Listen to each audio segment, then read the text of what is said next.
Bacaan Injil Lukas 14, 25-35, Minggu 4 September 2022.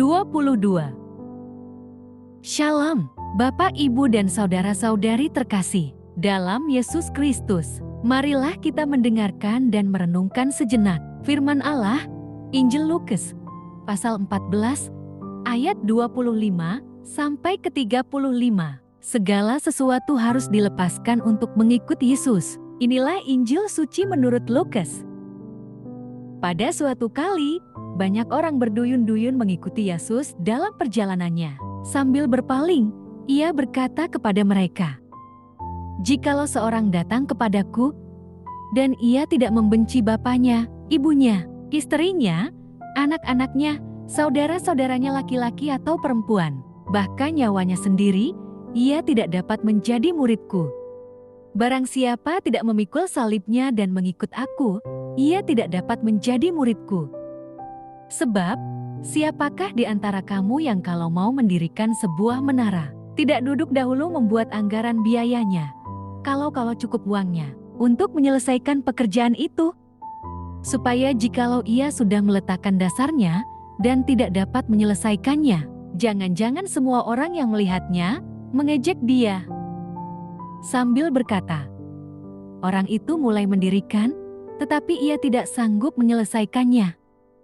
Atau, raja manakah yang kalau mau pergi berperang melawan raja lain, tidak duduk dahulu untuk mempertimbangkan, apakah dengan 10.000 orang, ia sanggup menghadapi lawan yang mendatanginya dengan 20.000 orang? Jikalau tidak, ia akan mengirim utusan selama musuh itu masih jauh, untuk menanyakan syarat-syarat perdamaian. Demikian pula lah, tiap-tiap orang di antara kamu yang tidak melepaskan dirinya dari segala miliknya, tidak dapat menjadi muridku. Garam memang baik, tetapi jika garam juga menjadi tawar, dengan apakah ia diasinkan?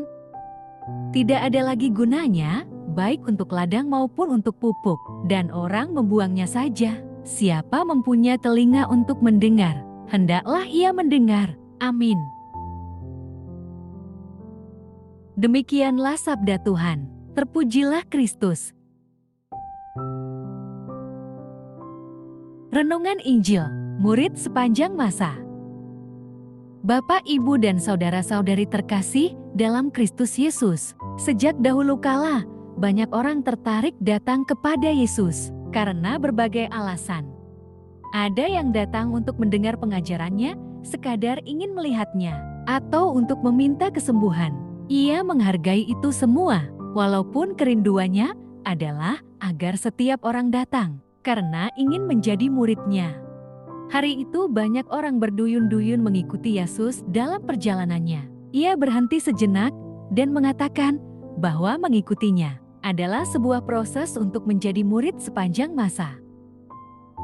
Pertama, fokus hidup berubah. Seorang murid memiliki fokus hidup kepada Allah. Kecintaan terhadap keluarga memang sangat penting. Namun, kecintaan terhadap Tuhan yang memberi kita keluarga adalah yang terutama. Hidup bukan lagi menjadi milik kita seutuhnya, tetapi untuk memuliakan Allah. Kedua, memiliki perencanaan. Seorang murid harus hidup dengan perencanaan.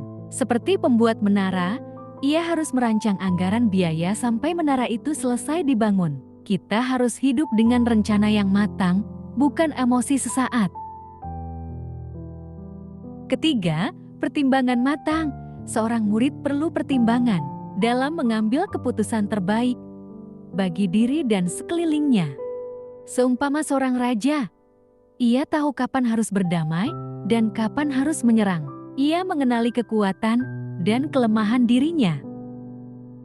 Keempat, memiliki manfaat bagi sesama. Seorang murid Kristus akan bermanfaat bagi sesamanya. Seperti garam berfungsi memberikan rasa pada makanan dan menjadi pengawet dalam kebusukan. Jika garam tak ada fungsinya, ia tak akan terpakai lagi. Jika seorang murid tidak berpengaruh bagi sesamanya, ia telah kehilangan fungsinya. Amin. Marilah berdoa. Allah Bapa, sumber pengharapan, Engkau telah mengikat perjanjian dengan semua orang melalui Yesus yang terurapi. Semoga kami selalu berpegang teguh pada Dia dan berkembang menjadi umat yang patuh setia. Dengan pengantaraan Yesus Kristus, Putra-Mu, Tuhan kami yang bersama Dikau dalam persatuan Roh Kudus, hidup dan berkuasa Allah sepanjang segala masa. Dalam nama Bapa, Putra, dan Roh Kudus. Amin. Terima kasih sudah mendengarkan dan merenungkan firman Allah. Jangan lupa subscribe dan jangan lupa juga aktifkan loncengnya. Terima kasih, Tuhan Yesus memberkati.